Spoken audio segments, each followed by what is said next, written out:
Right. Hey everyone, we're here with our new segment. We have Sakshi, and I'm going to let her introduce herself because I think she's going to do a better job than me. So, Sakshi, why don't you give us a little bit of about yourself? Sure. So, hi guys, thanks for having me here today. I'm very excited to be kicking off your segment about founders. So, let's start there. My name is Sakshi. I'm the founder of a boutique studio slash agency in Mumbai called Studio Independent. And it took me a long time to get to this journey, which I'm sure we're going to kind of speak about anyway. But to give you a little bit of background about myself, formerly I studied marketing and architecture and have worked in both segments. And today I'm the director of a very small studio, but that's kind of where I am. Yeah. In fact, Sakshi and I know each other thanks to where she studied and how the people she's met through that. So why don't you give us a little bit about your journey of getting to the point that you started this little bit on what all you did and what's gotten you here? So it's kind of difficult to kind of define where to start your story from, right? For anybody. Um, but the fact that you've kept the question so open ended kind of puts me in the driving seat. So let's see what I can do. Okay, so essentially, I studied in New York at NYU, and I was in Stern, which is the business school. And somehow I was always a misfit in Stern. And the reason was not because I wasn't interested in the subjects that were being taught, but it was because somehow everybody's bottom line was to get a job on Wall Street. And that was never my life goal. Growing up, I never want my end goal was from college, even when I was applying, wasn't I want a job in Wall Street. I want to work at a Goldman Sachs, which back then was the gold standard in finance. So somehow I grew up in a family where both my grandfathers were very successful entrepreneurs. And today, where I am, I kind of owe to them. And they were big role models for me. And somehow, I always thought I would join my Nana's business. It was kind of, no one told me, it wasn't like I was being brought up being told, Sakshi, you have to join this business. It was just something that I thought I would do. Like it just seemed that I was interested in this. So even though I was in business school, I couldn't relate with this. Let's go for a networking event. Let's kind of, get into getting to know people over coffee chats from Goldman Sachs, JP Morgan. I was more interested in learning as much as I could from college, making the right friends and building those kinds of relationships. So just because of that, I felt a little lost and I was always very creative. So I ended up doing a double major in urban design and architecture, which led me to another journey of falling in love with design and falling in love with materials and all these sorts of things. And from there, I finished my education and I was like, okay, I'm not looking for a job. I'm going to go back and I'm going to work with my grandfather. That was my plan. And I came back to Bombay. And unfortunately, by the time I joined my Nana's business, he was at a stage where he was kind of ready to retire. And I was this young blood who's come in and is like, let's do this, let's do that. And he was like, I kind of want to convert all my liabilities into assets and like chill. Like, so our mindsets were clashing a lot. But that being said, he was a great mentor. He like, he really like was very kind. He said, I'm going to make another cabin just for you. He like really prompted me to learn the nitty gritties of what a business is. And at 21, I don't think I appreciated it that much, but he would send me like every week, he would send me on these tasks. One week it was like, this week you're not sitting with me, you're going to go sit in the CA's office. And I'm like, what do you mean? Like, you're a kid. And one week he's like, go meet my stockbroker. One week he's like, there's some course in the Bombay Stock Exchange, go do that. So it was a very interesting experience because although he was at a stage in his life when he wasn't really expanding his business per se, he wanted me to learn. And in retrospect, these are things which I've learned so much from. And at that time, I didn't understand it. Like, imagine like a 21-year-old you going and sitting at a chartered accountant's office and trying to understand all these, like, like real account. Like, it's different when you're taking a class versus when you're really looking at what's kind of happening. Yeah. So, what comes to mind is the Karate Kid, and how Mr. Miyagi is telling the Karate Kid, wipe the screen this way, wipe the screen this way. Now you have to scrub the floor. And then, he starts attacking the kid, and suddenly it all comes naturally to you. And I feel like there's some things which you have to experience to actually start understanding. This podcast was one of such experiences for us as well, because, you start recording and then you realize you're not very clear in your speech. You start recording and you find so many inconsistencies, and then you slowly make them better. But the funny thing is, I love like you that said, story like of even yours. if it's something like a podcast, sometimes when you're even doing it, you don't realize until it's done. And maybe like 2 years later, like, that, oh, that was important. Like, it kind of makes sense later in a way. Yeah. Getting started becomes So like anyway, a from my major Nana, honestly, there point. wasn't much happening in the business, and I also had that itch of working in architecture, and I mentioned it to a friend who then was working with Rushad Shroff, who was looking for an intern. So I ended up interning for him, and then from there I worked with Rushad, who's a fantastic architect. I mean, he designed the NMAC gallery, and the Joy Jen and Abha, who are big names in architecture.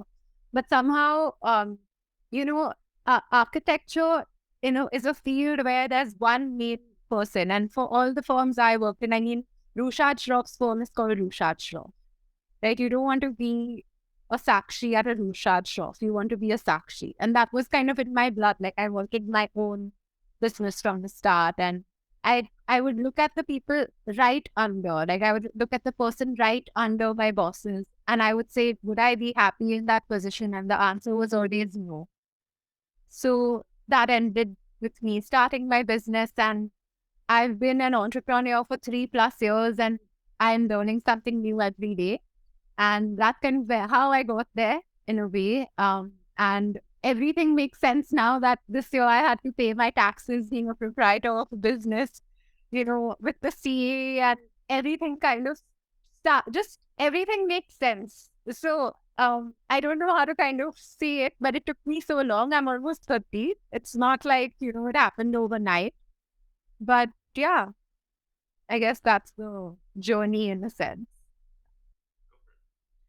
Your entrepreneurial spirit, right? It has to stem from someplace, and yours does from your family, which is fabulous, right? And a lot of people's entrepreneurial spirits stem from their family. What did your grandparents, like, what did your grandfather do exactly? Like, what's his business? Can we get an insight on that? So it's very funny. I have like my Dada and Nana, my two grandfathers, and I remember I was very young when I read the book Rich Dad, Poor Dad, and both of them were very well off. So it's not fair, but somehow they both were very important in my journey. But one of them started, not the one who I was talking about earlier, started an engineering firm, stuck to that, didn't believe in investing in the markets, did one thing really well, and has that legacy, which my father takes care of now. And my mom's father, my Nana, he has done so many things that I don't know where to start. What I would like to say is he's kind of a serial entrepreneur. He was. He started with a job, and he started with a job where it's a very interesting story, actually. He didn't study beyond the 10th grade, and he got a job, and his boss at the time told him, invest this much money out of your salary every month. Like back, like now, SIPs and, investing in the market are common knowledge, I would say. And like Gen Z is talking about it. We have finance influencers. But back then, just to give you a sense, my dada thought investing in the stock market was gambling, and my nana made his wealth in the stock market. So, they were very different personalities in a sense. So he did that. And even though he was from a low income, I think over time, India was booming. That investment really paid off. Like we're talking about like when Godrej was just starting off and having a share in Godrej, right? And like 400%, 500% returns, which you don't see today. But because he went through those things, he also went through a lot of losses in the scheme. He really put himself out there to learn about any and every type of business. So in his life, he did many different things. He had stores, he had a hotel, he had restaurants, he had an export house, he had a fashion brand, and many of them failed. Honestly, to be honest, like when you're an entrepreneur who is on your own feet doing so many different things, many things didn't work out, but they worked out enough that by the time he retired, he was at a very comfortable space.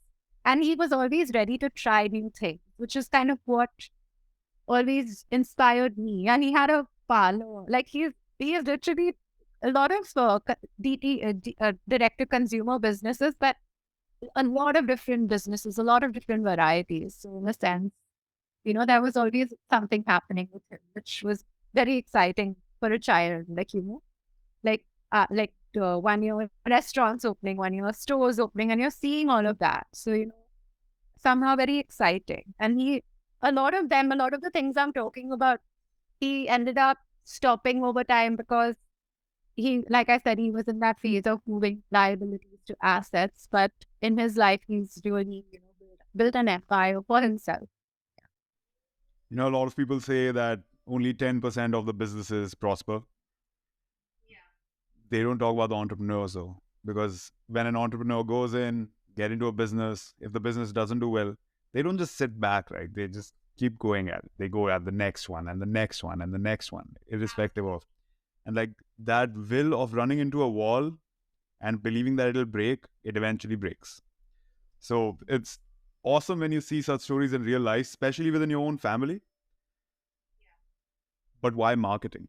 It's like such an off field from consumer products, right? You're going B2B and you've helped a couple of businesses. I saw on your website, they look fascinating, the kind of websites you've designed. So why marketing? Okay. So this is my second business. So I had a failed business, as many entrepreneurs will tell you. So this is actually my second business, which ended up being a spin-off of the first. So I will talk briefly about the first, and then I will answer why and marketing. So the first business I kind of started with the partner was called Independent, and now I'm running Studio Independent. And that was supposed to be a discovery platform for new brands, Indian brands, homegrown brands. And we started in March 2020. Well, we were supposed to. It ended up being July. But because of the timing, and the way we were marketing and the way the world was at that time, somehow, being online, being digital became so important to all of those brands who we were marketing in a sense through our platform. But we developed skills such as, making websites, running Instagram ads, obviously we had our own in-house team for that, but all of those skills were being developed at a time where they were extremely important. So just because of the timing, and I did study marketing formally actually, but because of the timing and understanding the need, a lot of times the brands would call us and say, hey, who made your website? Hey, we need help with Instagram. And I actually, when I was working in an architect's firm, I always did a lot of moonlighting as a graphic designer, like just to make some extra bucks on the side. So I used to continue to do that. And someday it just clicked. I'm like, why don't we offer these services if we get so many calls asking us how we're doing it, and they don't want to do it themselves. They're looking for a solution, right? So that's kind of how it started. And the services I currently offer on the Studio Independent are branding, marketing, making websites, graphic design retainers. And it kind of it kind of just made sense because of what was happening. And it just ended up becoming what I do now. Yeah. Yeah, so it was circumstances meeting passion, meeting Experience. things that you saw were required. It's, yeah, that's pretty much any framework you read, any guide you read on starting a business says, check these three things. But it's funny because you start one business and you end up seeing a demand for another, right? And sometimes when you're really out there, That's why I guess a lot of businesses end up pivoting, right? Because you think you're solving problem A, and then you're like, oh, but there's a problem B, which is probably I'm more suited to solve and can solve more easily now, given my circumstances and experience, right? Yeah. Pretty much exactly what we're doing. Exactly. I was going to say, like, we are doing this pivot because we think that people will get more out of founders than they'll get out of us, right? We're just idiots. Yeah, I mean, what would you rather hear? Two people just having conversations on stuff they find interesting, or people like you coming and talking about their stories, people who inspired you and how you got to where you are? I would definitely take the latter. I think I'll take the opportunity to tell the viewers to subscribe, and we'll bring you like lots more founders as the time goes on. But moving forward with your story, so what happened next? So honestly, now, I mean, in week shut down and studio kind of kicked off. I took it also when you're running two businesses parallelly, it's kind of difficult to decide what to focus on. And somewhere when you decide that, okay, I'm going to focus on studio and I'm going to focus on building it. I did something very interesting actually. I met people who have been in my shoes in different ways. So I met Aditya Mahindale, who's the creative director of Shabak. And I asked him a few questions. I picked out his brains. I said, if you were going to start an agency, how would you do it? I spoke to Ruchika Parab, who runs a boutique studio where she collaborates with other, people in the industry, but she works with literally herself and one more person to serve clients like Nike. So, she runs Studio Oblique. Again, a very, like, there's a Shebang, which is like 1,000+ person organization, and an Oblique, and they're both serving very big clients. I met a friend of mine called Ayush, who runs another agency. I think they're also at around 150 people, called Black Cap. So I did this exercise with a lot of different founders. I'm just naming three, and I kind of understood that everybody's journey is different. And a Ruchika and an Aditya are probably making the same amount of money, but their approach is really different. And I kind of learned that when you have these conversations with other founders, like what you're kind of trying to create, they do kind of, tell you about the mistakes they made, or, why they made certain decisions. And there's so much you can learn from that. So in that exercise, I still haven't fully figured it out, to be honest. I just started understanding how I want to contribute to marketing, how I want to build my agency, what I want it to look like, and started creating a vision for that, right? And understanding that there are many different ways to do it was something which was really exciting to me. It wasn't like, for example, when I met Aditya, he told me the founders of Shebang, even before they started, they rented out a space for 200 people. They had that vision. They were ready. They were like, we are going to make a team of 200, and they've already crossed 1,000. And then there's Ruchika, who told me at one point she hired 10 people and that was too much. And she scaled down, and now she only collaborates with the best of the best when she needs to on a project base. She will pull them in for projects. So there are very different ways of approaching a creative solution. So while I can't answer where I am on that spectrum yet, I definitely have chosen to be boutique for now. I enjoy interacting with clients. I enjoy the creative work. And when I can figure out how to scale those bits, which I enjoy, I might. But right now, where I'm at, I'm happy with. Which for a founder to say, I think is a big deal. Yeah. I think we're all eventually searching for that satisfaction and that happiness, right? Yeah, until the So itch if you're comes. happy where you are, But the itch was going to come soon, right? It's going to come. It's going to be like, so what's next? And that's when you're back. 100%. And I think you just have to understand yourself. Whether you work well with one other person or 50, that's a very personal choice. When you sit in this room, right, and in this room there are gorillas and there are elephants, these big ones, there's shebangs and like other big companies. What gets you to get into competing with them? What allows you to do that, or what pushes you to do that?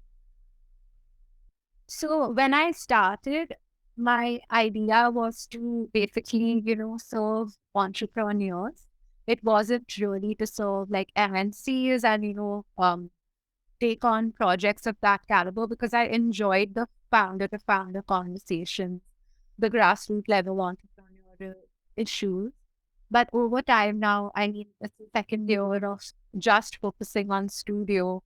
We do have bigger clients now, and you would expect, that there is a shift, but somehow I think you know, the kind of language we speak and what you kind of want resonates in your clients. And while you might think that, client relationships change when a company is bigger, they don't necessarily when your ethos is the same, when your mindset is similar, when you're driven by the same things. And we're very picky with our clients.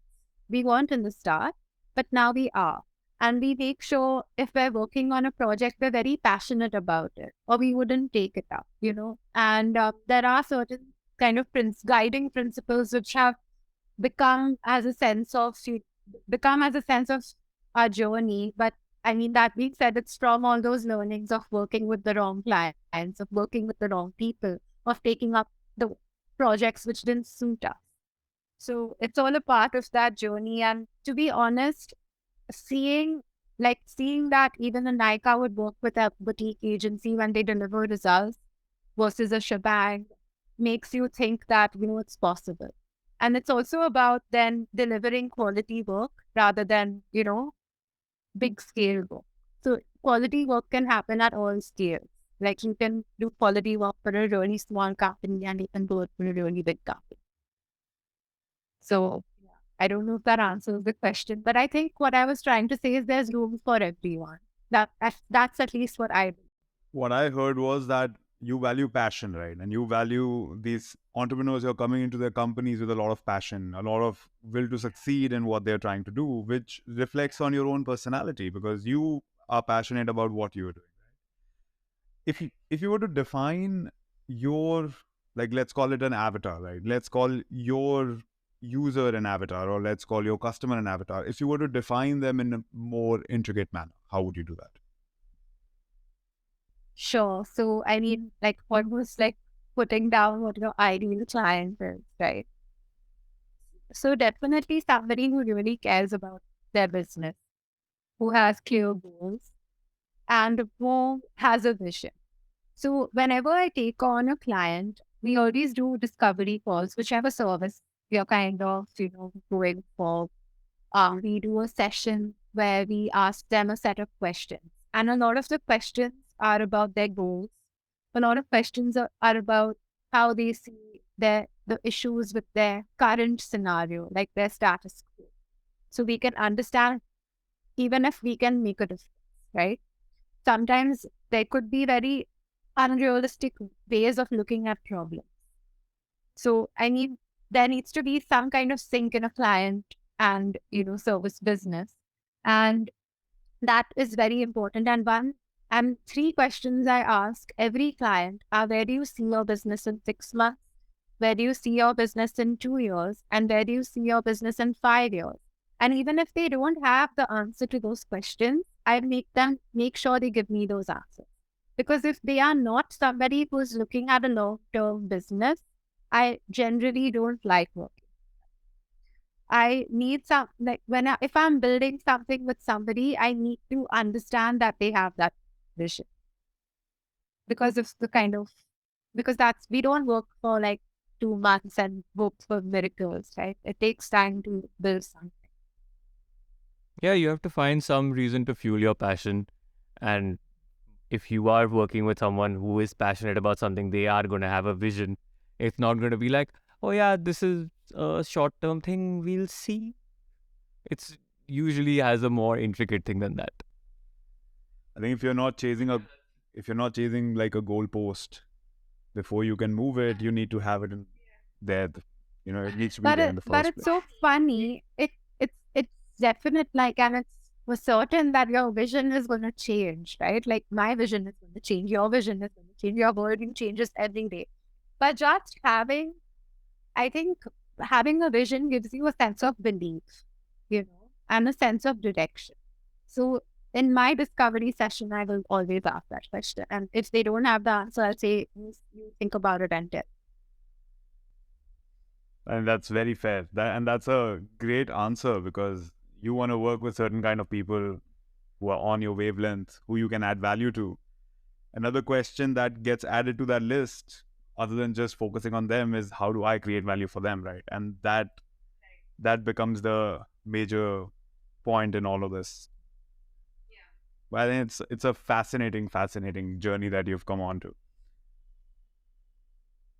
So all of you, whoever has a vision, whoever needs marketing, get in touch with Sakshi.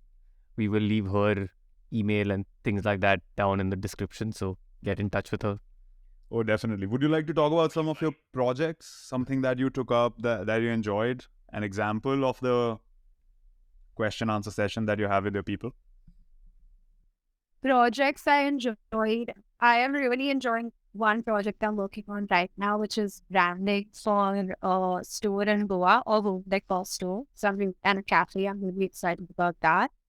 We're almost done, but that's a super exciting one. I generally really love all my clients and the work I do for them. I don't really have a favorite, but every single client I work with is very different and has taught me something very different. I work with an education consultant, and basically they're called Gratitude, and they help like student athletes go to the US. So it's super interesting, and they are very like their core value is to create transparent conversations around like student athletes and sports, and have those conversations in India about what, like, they focus on tennis and how like US college tennis can help an athlete.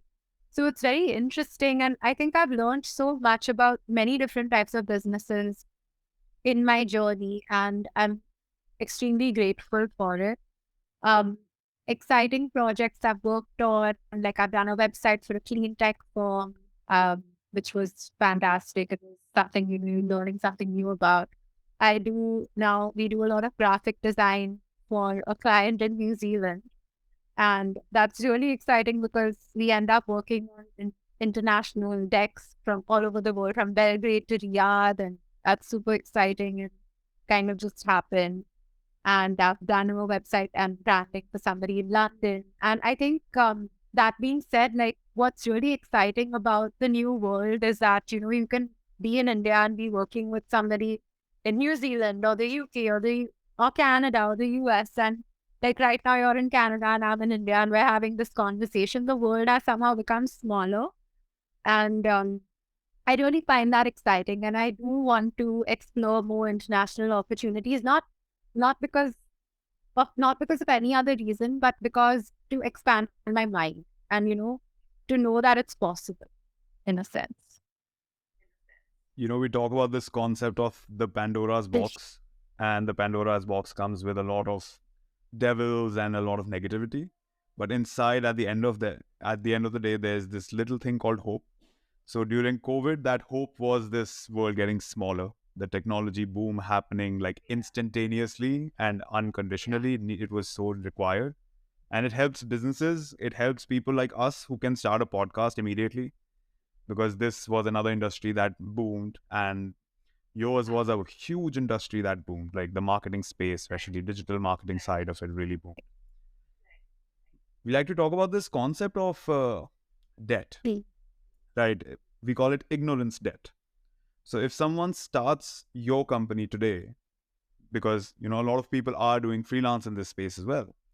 So when they start your company today, in the past 3 years when you've been running it, what are some of the things they would be better off knowing now than knowing it by experience? I think definitely be picky with your clients. I think don't be desperate to do any and every work. Wait, be patient.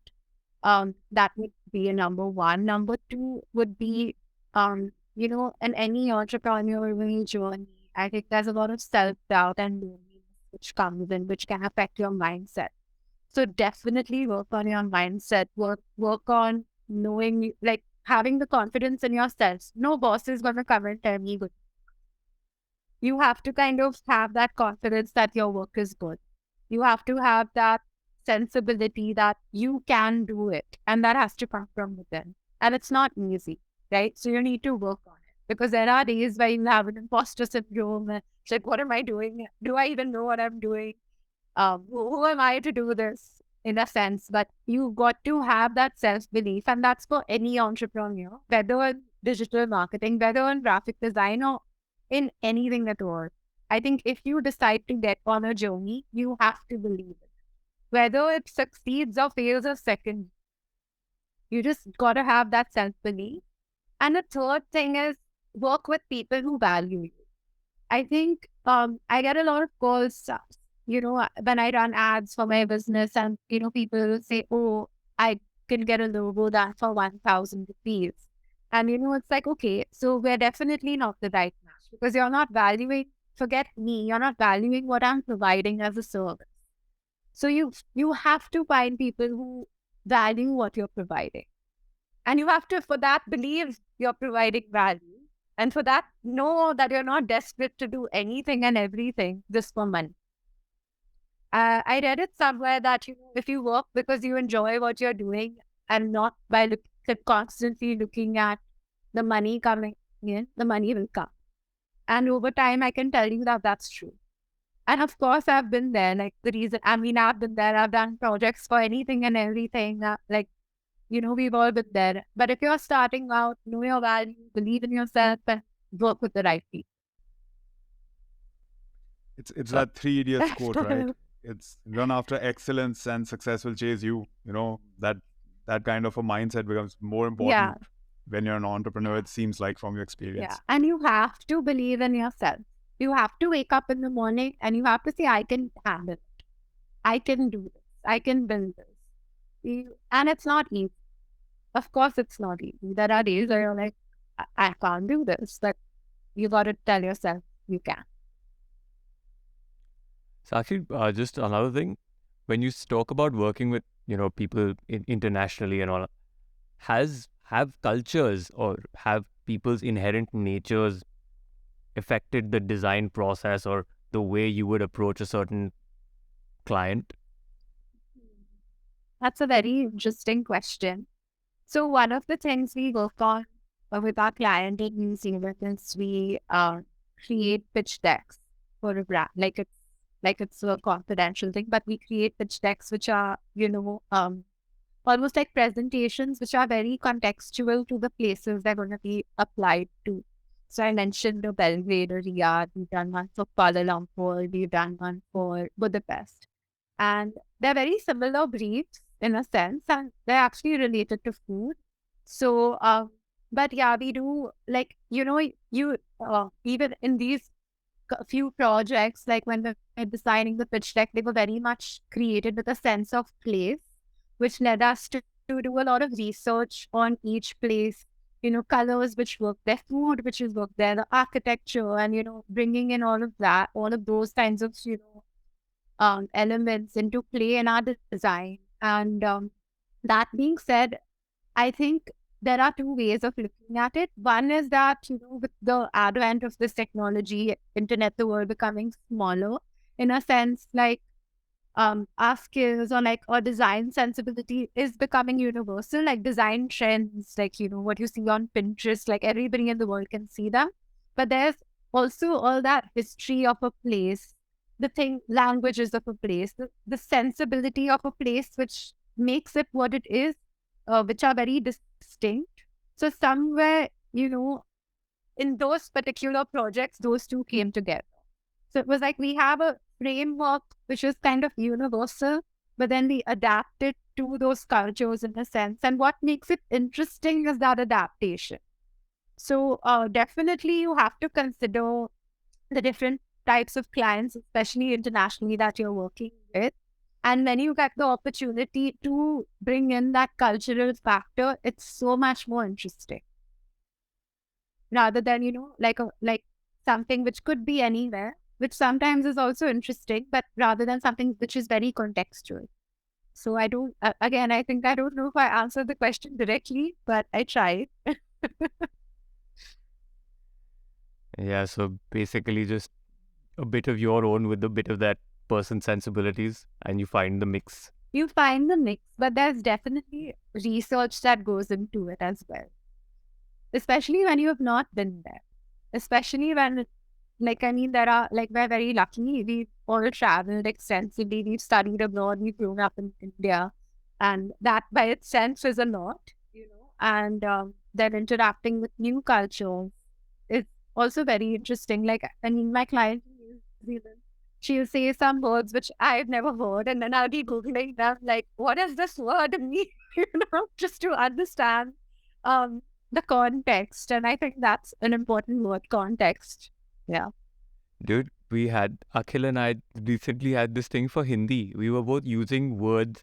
He was using a Punjabi word as a Hindi word, and I was using something that's a Bengali word as Hindi. And both of us are like, wait, what the hell does this mean?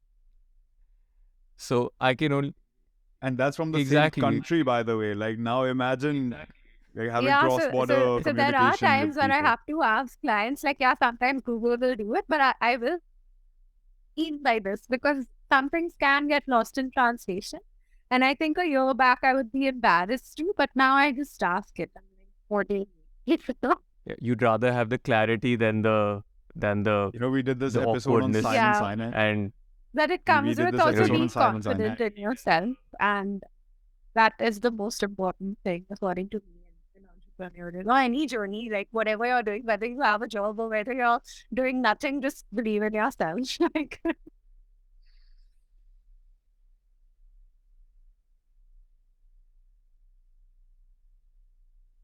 We did this episode with Simon Sinek in which he says that I consult with businesses. And he's like, I was sitting with these 5 people, all of which were the business division of a particular company. Everyone was throwing random words, and the 3 people who were actually consulting with me alongside me, they were just nodding their head. I just raised my hand and I'm like, I didn't understand a single word of what he said. And then, the other 3 people were complying. They're like, yeah, we didn't understand anything either. So he says that might as well ask. Nobody says anything. Like nobody berates you for asking. We just think they do. So asking is something that is very nice. I was waiting Coming back to your we're story, gonna so ask what's you next? we're gonna ask you your Oh, the questions. question I'm avoiding. Where do you see but yourself yeah, in 6 okay, months, fair 3 enough. years, 5 years? Where do you see yourself in the next? And we'll let question you I'm fill in the avoiding. timeline. Okay, fair. Fair. Very, very, very fair, because I think I deserve that in a sense. So something really We're interesting. going to make you answer it. When I We're think going to about make my you business, answer it. I also don't think about it as, even though like it is my business, I don't think about it as my business. It's something where I see myself building a team and working with people. We call ourselves studio independent, and something really interesting. I actually I took my team with me. Well, just 3 of us. I'm talking as if it's a big team, but 3 of us, we went for It's still a team. to an art gallery in Bombay where they're having the street art show. Anyway, and we went for the tour. And something which really kind of stuck with me was one of the pieces. Generally, in an art gallery, if you ever go, any art piece is always attributed to one artist, right?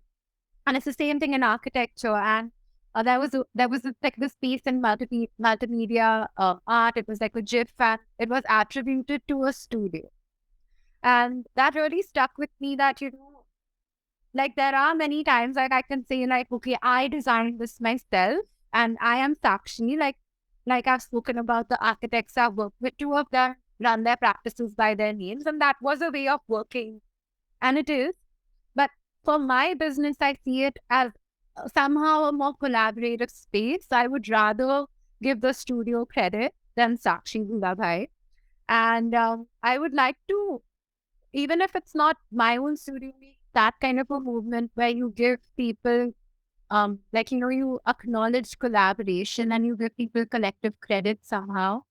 And I think the way I see my studio running over time is, creating a collaborative, curious space where you're kind of, I gave the example of going to an art gallery, but I have a few, policies in house which are like once a week you can work from a cafe and we will reimburse that.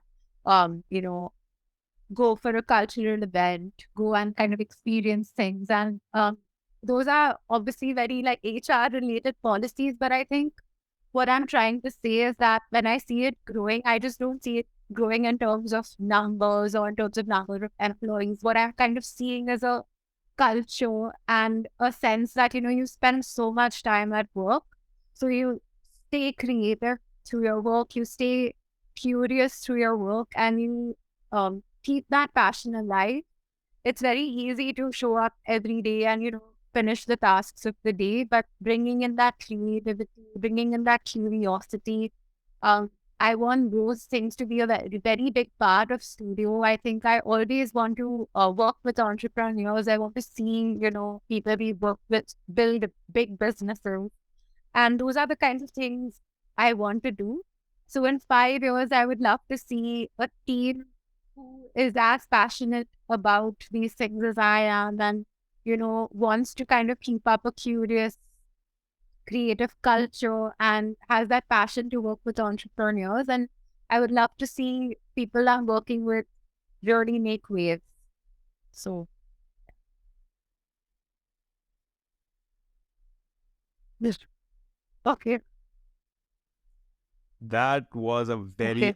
unexpected answer for me because, generally it is not very people centric. And I absolutely loved it. It gives me a new perspective to thinking about growth. As generally you think, I'm going to make a team of 100 people. I'm going to make a revenue of this much. I'm going to do this, right? I'm going to expand my physical space.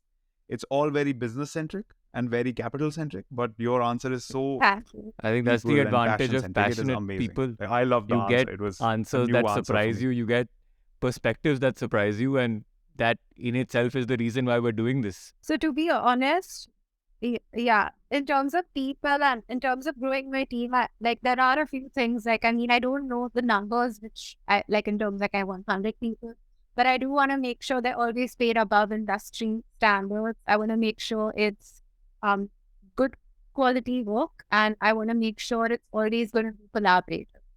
So those are things I'm trying to keep, in place from the very start. So let's see.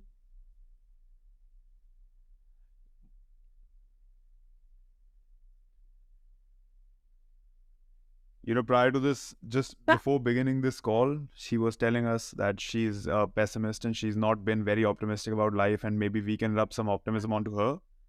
And from here on, like, I think she's rubbing all of her optimism onto us.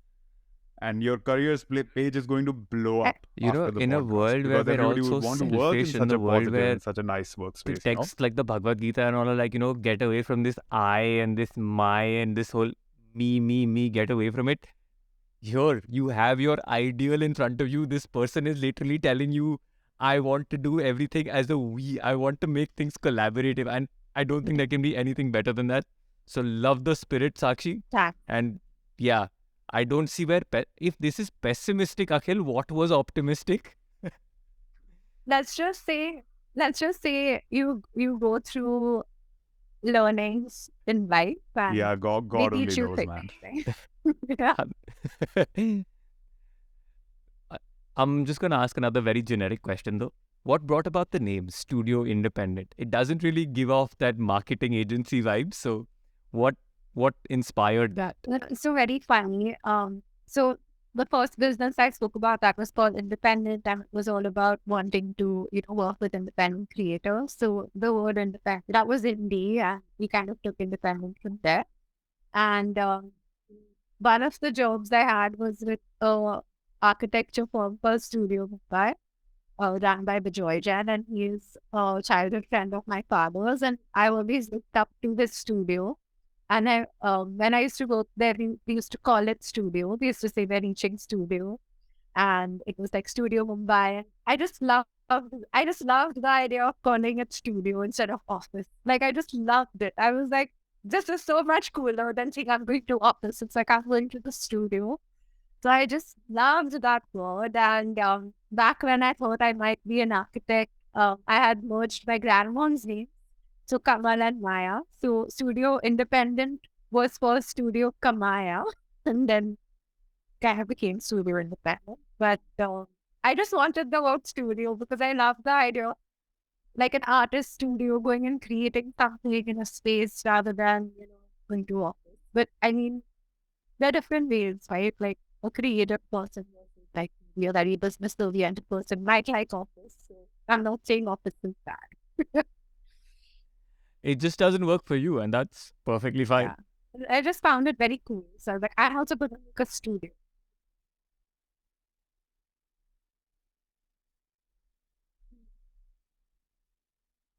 Mm. Yeah, there's this concept of immortalization of names, and it is primarily in like sports teams.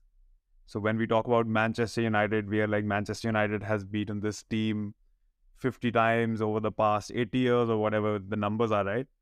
And over those 50 times, it is a different team. Almost each time, it is a different set of individuals.